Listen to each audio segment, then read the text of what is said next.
Now this is steelhead weather. Trust me, these are a proven lure. Oh man, that's a fourth or fifth jump. Please come back. I don't know if it's ready yet. Ha! Saw the net. Beautiful fish. And it's right here in Niagara Falls.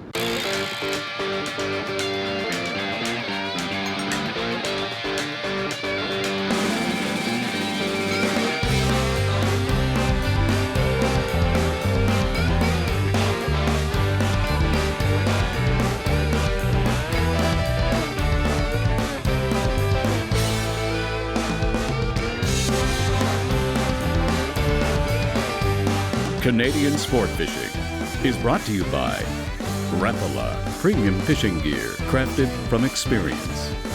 Yamaha Outboards. Reliability starts here. Dickies, guaranteed workwear since 1922. Lucky Strike, more fish bite with the Lucky Strike.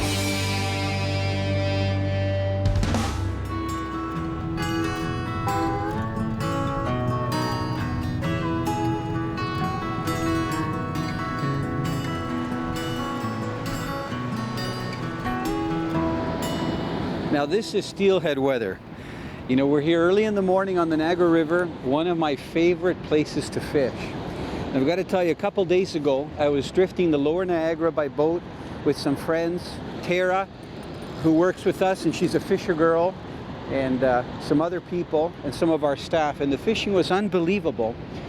Drifting on the bottom using three-way swivel, single legs, and spawn sacks. And I thought I'd come up here, further up to the falls, because I figured some of the silverfish might be up here already, even though we have October-like conditions in November. And sure enough, on about my third cast, I decided to put on a silver Kwik Fish, which is a very famous plug to use for steelhead.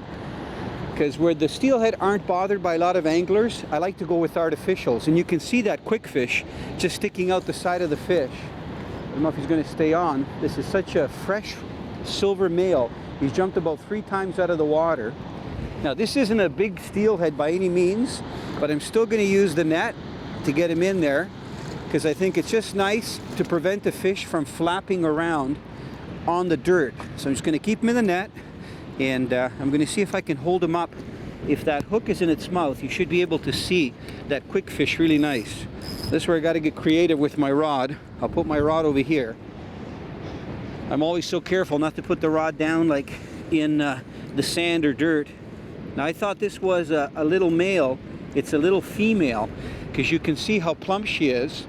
You can also see that Kwik Fish that's hanging out the side of its mouth.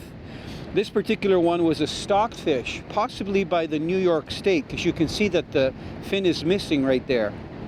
Okay, so I'm just going to put it back in the net, and I'm going to very carefully try to remove that Kwik Fish out of it.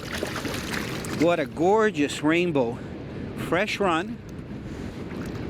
Can I do it here without getting hooked? I've got my pliers in my knapsack up on the rock, but I'm hoping that I can get this out without it, as long as it doesn't thrash too much. So I didn't hook it very deep, so this fish probably just came up and nipped at it, and I've almost got it. Just under the maxillary. There we go. One more look at this gorgeous fish. You know what? Both of its front pectoral fins are clipped. I'll just show you in a second here. So the government does that.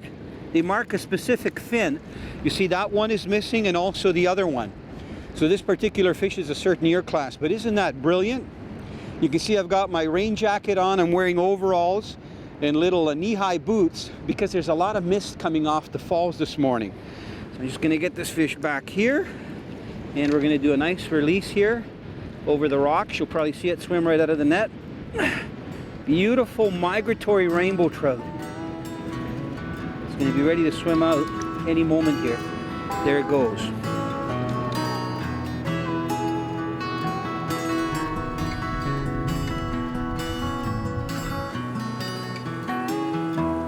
You know, I have a lot of people email me at Ask Italo from all over the world, and just recently I had a gentleman ask me a very interesting question. First, it was actually 2-part. He said the first one, is there a difference between a rainbow trout and a steelhead? And then secondly, can you tell the difference in the sexes between a rainbow trout and a steelhead? And my response was, yes, you can. Most of the time, a male steelhead has a larger head, larger mouth, And especially when they're running up the rivers, they have a pronounced kype, a little hook on the lower jaw. Females tend to have smaller heads, bigger bodies, and that's usually because they're carrying eggs. Now, as far as the difference between rainbow trout and steelhead, a rainbow trout is a trout that lives in fresh water all its life, in lakes or rivers. A steelhead is something called anadromous, and that comes from the Greek word ana and dromos, which means running. It's a fish that lives in salt water and it runs up freshwater rivers to spawn. So that's the basic difference. Now here's that Kwik Fish that I was using. You can see this is a number 7. A number 5 and a number 7 is probably the most popular for steelhead. It only has one little treble hook. This one will dive to about 5 to 7 feet. So what I've done here, I've added a couple of split shot, which I'll hold up to you. Those are quite large split shot. And I've done that because I want to get a little bit of castability, and also because there's quite a current here on the Niagara River. So this lure is one of the best plugs to use when you have fresh run steelhead and different species of Pacific salmon. It makes them strike even if they don't want to take things like spawn sacks or other types of artificials. I'm going to bundle up and cast some more. Dickie's Sport Fishing Sweepstakes. Well, I was fishing with my granddad. He's a pro fisherman. He can tell what kind of fish it is, even if it's just on your line. And we were just about to move to a different spot in the lake, and then I got this big, huge bite. And when I pulled it up, Granddad said, "It's a walleye, Taylor." I'm like, "What?" And it was really fun. I never thought I'd catch a walleye that big. I love you very much, Granddad, and I love to go fishing with you. We'd love to hear your fishing story. Go to our website and enter the Dickie's Sport Fishing Sweepstakes. It's free, and you could win some great prizes.